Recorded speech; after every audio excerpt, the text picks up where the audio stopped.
मधुबन के बाबा, मधुबन के बाबा मुरली वाले, आपका क्या कहना,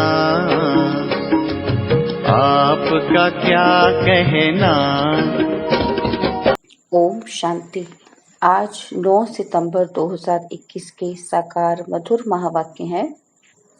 आज मीठे मीठे बाप दादा बोले, मीठे बच्चे, तुम सेंसिबल बने हो तो कमाई का बहुत बहुत शौक रहना चाहिए। धंधे आदि से भी समय निकाल बाप को याद करो तो कमाई होती रहेगी।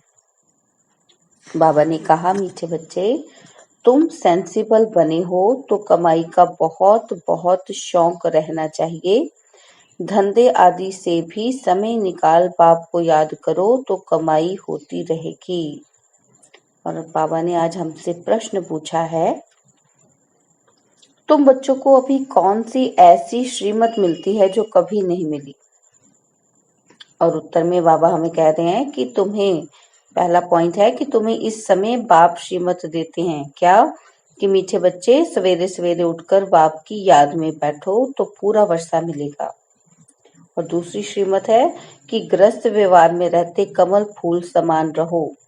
ऐसी श्रीमत दूसरे सत्संगों में कभी मिल नहीं सकती। उन सत्संगों में बाप और वर्षे की बात नहीं।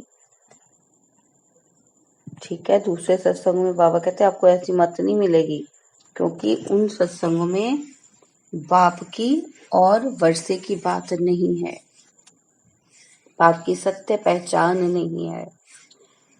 और आज मुरली का गीत है, तुम ही हो माता पिता, तुम ही हो बंधु सखा, तुम ही हो। ओम शांति। इस भारत में खास और सारी दुनिया में आम अनेक प्रकार के सत्संग होते हैं। ऐसे कोई भी सत्संग या चर्च या मंदिर नहीं होंगे जहां मनुष्य की बुद्धि में हो कि हम ये वर्षा पा रहे हैं। बाबा कहते, तुम यहाँ बैठे हो, सभी सेंटर्स में अपने बेहद बाप की याद में बैठे हैं, इस विचार से कि हम अपने बाप से सुख धाम का वर्षा पा रहे हैं। बाबा कहते, ऐसे और कोई सत्संग व चर्च आदि में नहीं समझेंगे कि हमें परमात्मा से वर्षा मिल रहा है। बाबा ने कहा कि तुम बच्चों की बुद्धि में ही है। क्या? और तुम बच्चे जानते हो कि हम बेहद के बाप की याद में बैठे हैं। नई दुनिया स्वर्ग का वर्षा ले रहे हैं। सब बच्चे एक बाप से वर्षा ले रहे हैं। इतने ढेर बच्चे वृद्धि को पाते रहते हैं। सबको श्रीमत मिलती है। क्या श्रीमत मिलती है? कि सवेरे उठकर बाप को याद करो। हम बाबा से यह वर्षा लेने वाले हैं। हम उस बाप के बने हैं। आत्मा को पहचान मिली है बाप से। किससे मिली है? बाप से ही मिली है। बाप डायरेक्शन देते हैं कि मुझे याद करो और ग्रस्त व्यवहार में रहते हुए कमल फूल समान पवित्र रहो। सबको यहाँ आकर बैठना तो नहीं है, मधुबन में या सेंटर्स पर सबको तो नहीं बैठना है। बाबा कहते स्कूल में पढ़कर फिर अपने अपने घर चले जाते हैं। हर एक बच्ची बच्चा अपने टीचर से वर्षा पा सकता है। यह भी ऐसे ही है। रोज पढ़कर फिर घर में जाकर भल धंधा आदि करो। तुम ग्रस्त व्यवहार में भी हो और फिर स्टूडेंट भी हो। ग्रस्त व्यवहार में रहते कमल फूल समान रहना है, ऐसे कोई सन्यासी आदि नहीं कहते। यहाँ तुम प्रैक्टिकल में बैठे हो। ग्रस्त व्यवहार में रहते पवित्र बनते हो। पवित्र बनकर परमपिता परमात्मा को दूसरे को याद नहीं करते हैं। भल गीता सुनते हैं, पढ़ते हैं, परंतु याद तो नहीं करते हैं ना। कथनी और करनी में फर्क है। तुम जानते हो हमारा बाप नॉलेजफुल है। उसमें सारे ड्रामा चक्र की नॉलेज है। अभी हमको भी नॉलेज मिल रही है। यह चक्र बड़ा अच्छा है। यह पुरुषोत्तम युग होने के कारण तुम्हारा यह जन्म भी पुरुषोत्तम है। एक्स्ट्रा मास होता है ना। अब तुम बच्चे जानते हो। क्या? क्या जानते हैं हम कि हम बरोबर बाप से पुरुषोत्तम बन रहे हैं, मर्यादा पुरुषोत्तम हम फिर से बन रहे हैं। फिर 84 का चक्र खाया, यह बुद्धि में ज्ञान है और कोई सत्संग में यह नहीं समझाते हैं। तुम समझते हो हमको यह बनना है, बनाने वाला एक ही बाप है। इन लक्ष्मी नारायण के चित्र पर तुम बहुत अच्छी रीति समझा सकते हो। बरोबर ब्रह्मा द्वारा योग बल से इन्होंने यह पद पाया है। ऐसे बुद्धि में इमर्ज करना चाहिए। ब्रह्मा सरस्वती लक्ष्मी नारायण के 2 रूप भी दिखाए हैं। ब्रह्मा सरस्वती फिर प्रजा भी दिखानी पड़े। हर एक बात पर अच्छी रीति विचार करना चाहिए। बाप कहते हैं मुझे याद करो, ब्रह्मा को भी कहते हैं मुझे याद करो, तो यह बनेंगे। तो बाबा कहते गोया ब्रह्मा मुख वंशावली सबको कहा कि मुझे याद करो। ब्रह्मा को भी कहा और ब्रह्मा की वंशावली को भी कहा। क्या कहा? कि मुझे याद करो। कैसे याद करना है यह भी बुद्धि में है। चित्र भी सामने रखे हैं, इन पर समझाना भी बड़ा सहज है। बाप का परिचय देना है, प्रदर्शनी में भी इस पर समझाओ। यह निश्चय बैठता है कि बरोबर ये सबका बेहद का बाप है। इस हिसाब से हमें बेहद का वर्षा मिलना चाहिए। हम निराकारी आत्माएं तो भाई भाई हैं। जब साकार में आए तो भाई बहन बने, तब पढ़ सकें। भाई बहन बनेंगे ही ब्रह्मा के बच्चे। वर्षा बाप से मिलता है। यह बुद्धि में बिठाना है। बाबा कहते कोई को भी समझाओ, पहले बाप का परिचय दो। हम ब्रदरहुड हैं। सर्वव्यापी कहने से फादरहुड हो जाता है। फादरहुड को वर्षा कहाँ से मिलेगा? फादर फादर कहते गिरते आए हैं, वर्षा कुछ भी नहीं। अभी ब्रदरहुड समझने से ही वर्षा मिलेगा। बाबा कहते तो उस पर फिर अच्छी रीति समझाने से बुद्धि में जो अष्ट देवताएं आदि बैठे हुए हैं वे सब निकल जाएंगे। बोलो 2 बाप हैं। रूहानी बाप जिससे सर्व की सर्व सदगति होनी है, वही सुख शांति का वर्षा देते हैं। सब सुखी हो जाते हैं। उनको कहा जाता है हेवनली गॉड फादर, स्वर्ग रचने वाला। पहले बाप का प्रभाव बुद्धि में बिठाना चाहिए। ये है आत्माओं का बेहद का बाप। उनको ही पतित पावन कहते हैं। तुम आत्मा परमपिता परमात्मा के बच्चे हो, यह निश्चय पक्का करो। मूल बात पहले यह बुद्धि में बिठानी है। यह समझे तब खुशी का पारा चढ़े और कहें क्या कि हम बाप को याद जरूर करेंगे। हमको निश्चय होता है हम बाप को याद कर विश्व का मालिक बनेंगे। यह खुशी बहुत रहेगी। समझदार होगा और बुद्धि में पूरा निश्चय होगा तो कहेगा क्या कि ऐसा बेहद का बाप जो दादा में आता है, पहले तो उनसे मिले। कि देखें शिव बाबा ब्रह्मा द्वारा ही हमसे बात कर सकेंगे। तुम आत्मा तो उनसे मिले नहीं हो तो याद कैसे करेंगे? बच्चे अडॉप्ट हों तो याद पड़े, अडॉप्ट ही नहीं होंगे तो याद कैसे पड़ेगा? पहले उनके बनो। ऐसे बाप के साथ तो झट मिलना चाहिए। बाप भी यही पूछेंगे कि तुम अपने को आत्मा समझते हो? मैं तुम आत्माओं का बाप हूँ। शिव बाबा तुमसे बात कर रहे हैं। मेरी आत्मा का बाप सो तुम्हारा भी बाप है। वह पूछते हैं कि तुमको निश्चय है कि सब आत्माओं का बाप बरोबर एक ही है। वही वर्षा देंगे। पवित्र भी बनना है, सिवाय उनके और सब भूल जाना है। तुम आत्मा घर से नंगी आई थी, बाबा कहते आई थी ना। कोई भी देह संबंध नहीं था। आत्मा जब शरीर में प्रवेश करे, बड़ी हो, तब उनको समझाया जाता है कि ये तुम्हारा बाबा है या फलाना है। बताते हैं ना सारे रिश्ते, ये मम्मी है, पापा है, चाचा है, चाची है। तो बाबा कहते पहले तो उसको नहीं पता होता। आत्मा तो सब संबंधों से न्यारी है। आत्मा चली जाती है तो कहा जाता है कि आप मोए मर गई दुनिया। बंधन रहित हो जाती है। जब तक दूसरा शरीर मिले तब तक बंधन रहित रहती है। बाबा कहते माता के गर्भ में जाकर बाहर निकले, समझदार हो, फिर है संबंध की बात। तो यहाँ भी तुम बच्चों को समझाना है, जीते जी सब कुछ भूल जाना है, एक बाप को याद करना है। ये है अव्यभिचारी याद, इसको ही योग कहा जाता है। यहाँ तो मनुष्य को अनेकों की याद रहती है। बाबा कहते तुम्हारी है अव्यभिचारी याद। आत्मा जानती है कि यह सब शरीर के संबंध खत्म हो जाने हैं। खत्म हो जाने हैं ना सब शरीर के संबंध, क्योंकि शरीर ही खत्म हो जाना है। हमारा संबंध एक बाप के साथ है। बाप को जितना याद करेंगे विकर्म विनाश होंगे। बाबा कहते ऐसे भी नहीं कि मित्र संबंधियों को याद करने से कोई विकर्म बनेंगे, क्योंकि हम आत्माएं हैं तो शरीर में ही ना, और शरीर के बहुत सारे मित्र हैं, संबंधी हैं, जहां हम रहते हैं, परिवार के लोग हैं। तो बाबा कहते ऐसे नहीं है कि आप उनको याद करोगे तो कोई विकर्म बन जाएगा। नहीं, विकर्म तब बनेंगे जब ऐसा कोई रॉन्ग कर्म करेंगे। गलत कर्म करने से विकर्म बन जाएंगे। बाबा कहते बाकी और कोई को याद करने से विकर्म नहीं बनेंगे। हाँ, टाइम वेस्ट जरूर होगा। कैसे टाइम वेस्ट होगा? क्योंकि वो बुद्धि में रहेंगे।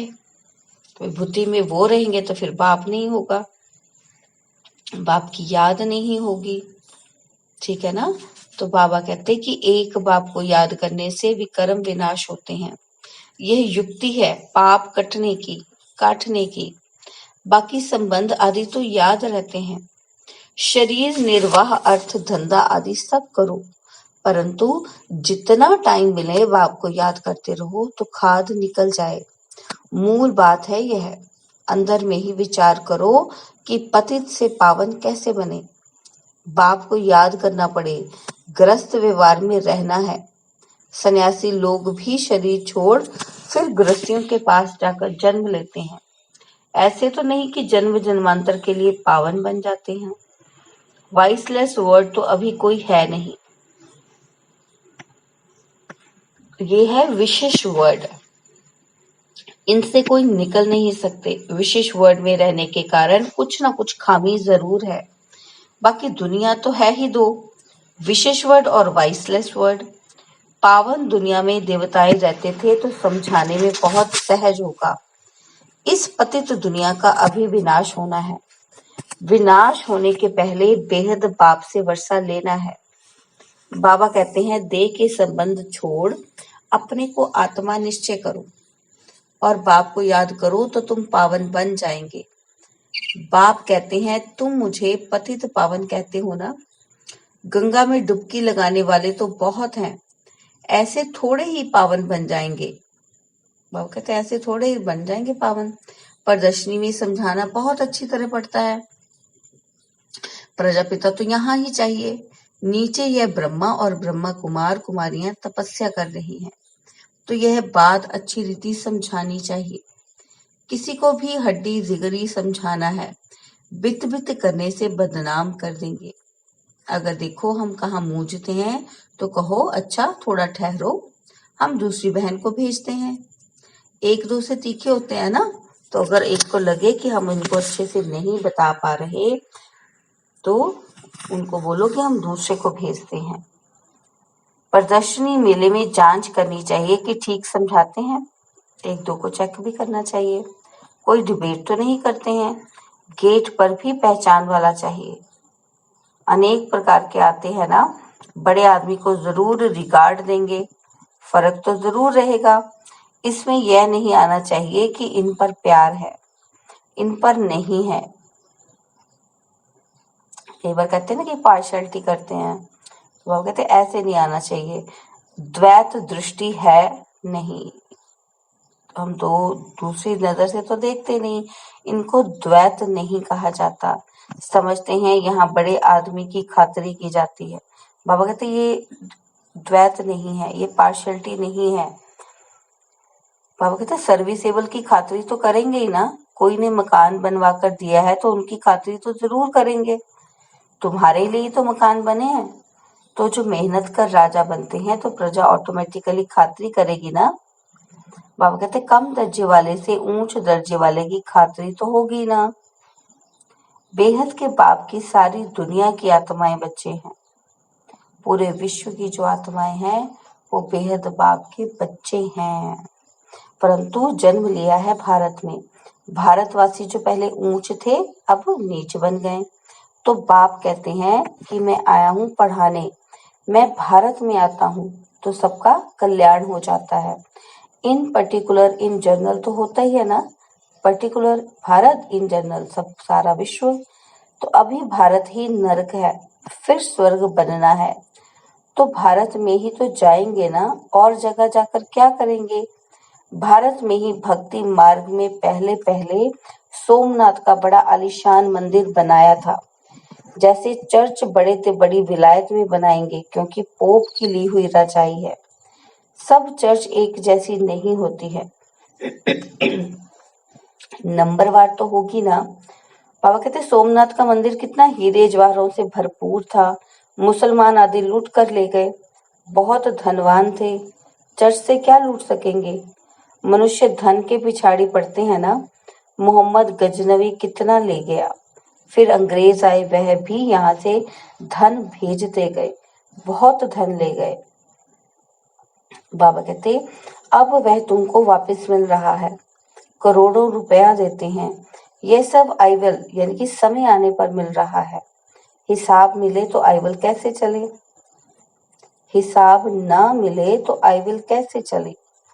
बाप समझाते हैं यह ड्रामा कैसे बना हुआ है, यह लेन देन का हिसाब कैसा है। फिर भी तुम बच्चों को अब स्वर्ग का मालिक बनना है। यह वर्ड की हिस्ट्री ज्योग्राफी कैसे चक्कर लगाती है वह भी बच्चों को समझाया है। फिर भी कहते हैं कि बच्चे मन मना भव, यह सब फिर रिपीट होगा। हर चीज सतो से तमो प्रधान बन जाएगी। दिन में धंधा दोहरी आदि करते हो वह टाइम छोड़ो। बाबा कहते बाकी जितना टाइम मिले मुझे याद करो। धंधे आदि में भी कभी कभी टाइम मिलता है। बाबा कहते कईयों की ऐसी सर्विस रहती है सिर्फ सही की खलास, ऐसे भी बहुत फ्री रहते हैं। फिर भी रात तो अपनी ही है। दिन में शरीर निर्वाह के लिए कमाई करते हो, बाबा कहते रात को फिर यह कमाई करो। यह है 21 जन्मों के लिए। कहा जाता है एक घड़ी आधी घड़ी जितना हो सके बाप की याद में रहो तो तुम्हारी बहुत कमाई होगी। बाबा कहते सेंसिबल जो होगा वह समझेगा क्या कि बरोबर बहुत कमाई कर सकते हैं। कोई कोई चार्ट भी लिखते हैं कि हमने इतना समय याद किया। अज्ञान काल में कोई अपनी दिनचर्या लिखते हैं। बाबा कहते तुम भी चार्ट लिखेंगे तो अटेंशन रहेगा, कोई टाइम वेस्ट तो नहीं होता है। इस चीज का फिर ध्यान रहेगा जाएगा, क्योंकि हम लिखेंगे तो हमें पता चलेगा। कोई भी कर्म तो नहीं किया। बाबा कहते चार्ट लिखने से ये सब चीजें पता चलती रहेंगी। अच्छा, मीठे मीठे सिकिलते बच्चों प्रति माता पिता बाप दादा का याद प्यार और गुड मॉर्निंग। रूहानी बाप की रूहानी बच्चों को नमस्ते। हम रूहानी बच्चों की रूहानी बाप दादाजी को दिलवा जान सिखवा प्रेम से नमस्ते। ओम शांति। प्यारे बाबा, मीठे बाबा, मेरे बाबा, शुक्रिया बाबा, शुक्रिया बाबा, शुक्रिया बाबा। धारणा के लिए मुख्य सार है। पहला पॉइंट है किसी भी देहधारी को याद कर अपना टाइम वेस्ट नहीं करना है। ऐसा कोई रॉन्ग कर्म ना हो जो विकर्म बन जाए। और सेकंड पॉइंट, जीते जी सब कुछ भूल एक बाप को याद करना है। शरीर निर्वाह अर्थ कर्म भी करना है, साथ साथ सेंसिबल बन रात में भी जाकर यह अविनाशी कमाई करनी है। याद का चार्ट रखना है। और बाबा ने आज हमें वरदान दिया है कि बेहद की वैराग्य वृत्ति द्वारा नष्ट मोहा स्मृति स्वरूप बनने वाले अचल अडोल भव। जो सदा बेहद की वैराग्य वृत्ति में रहते हैं वे कभी भी किसी भी दृश्य को देख घबराते व हिलते नहीं, सदा अचल अडोल रहते हैं। क्योंकि बेहद की वैराग्य वृत्ति से नष्ट मोह स्मृति स्वरूप बन जाते हैं। अगर थोड़ा बहुत कुछ देखकर अंश मात्र भी हलचल होती है या मोह उत्पन्न होता है तो अंगद के समान अचल अडोल नहीं कहेंगे। बेहद की वैराग्य वृत्ति में गंभीरता के साथ रमणीकता भी समाई हुई है। और स्लोगन है, राज्य अधिकारी के साथ साथ बेहद के वैरागी बनकर रहना, यही राज ऋषि की निशानी है। ओम शांति।